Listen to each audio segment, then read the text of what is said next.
Dumayo pa sa Binondo ang taga-Antipolo na si Angela para kumonsulta sa feng shui expert para sa papasok na Year of the Fire Horse. Kasi ever since start ako ginawa ito, it started bringing me some luck with my career, money, health. Dinatnan din namin si Rain na first time daw bibili ng Lucky Charm. Nakikita ko talaga na maraming nagtatry and bumibili. So, gusto ko rin malaman if totoo ba talaga.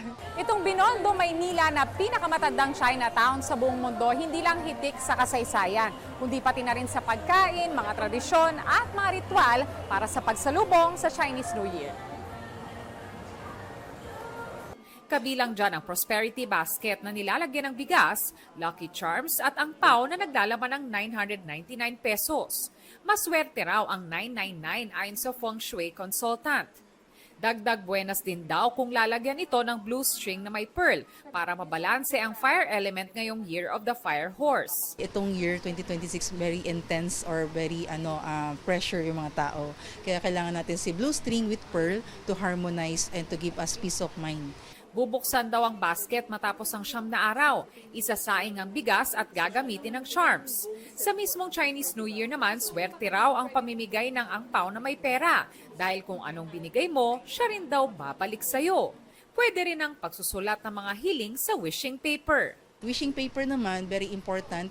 Kailangan meron kayong clear goal or clear wish na kung ano yung gusto mong mangyari this 2026 mo. So you write your name, your birthday, your address, and your wishes. Tapos susunugin mo siya. Ayon sa isang sociologist, likas sa mga Pilipino na mayakap ang impluensya ng iba't ibang kultura, kaya nga ipinagdiriwang din dito ang Chinese New Year. Hindi lang ito simpleng pamahiin eh. Kombinasyon to ng history natin with the Chinese, yung social influence, yung sa mga Pilipino kasi optimistic tayo, optimistic ang kultura natin.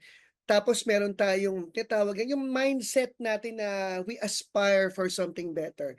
Pero paalala niya, huwag iasa ang lahat sa swerte, kundi sa pagsisipag at sa paggawa ng tama. Ito rin ang paalala ng feng shui expert. The feng shui is one part lang po ng swerte natin. So we call it the earth luck, no? And then the blessings, like yung mga ginagawa natin ritual, that is the heavens luck. Another one is we call it the actions, the human luck. Okay, the man luck. So ito na po yung kailangan natin magtrabaho.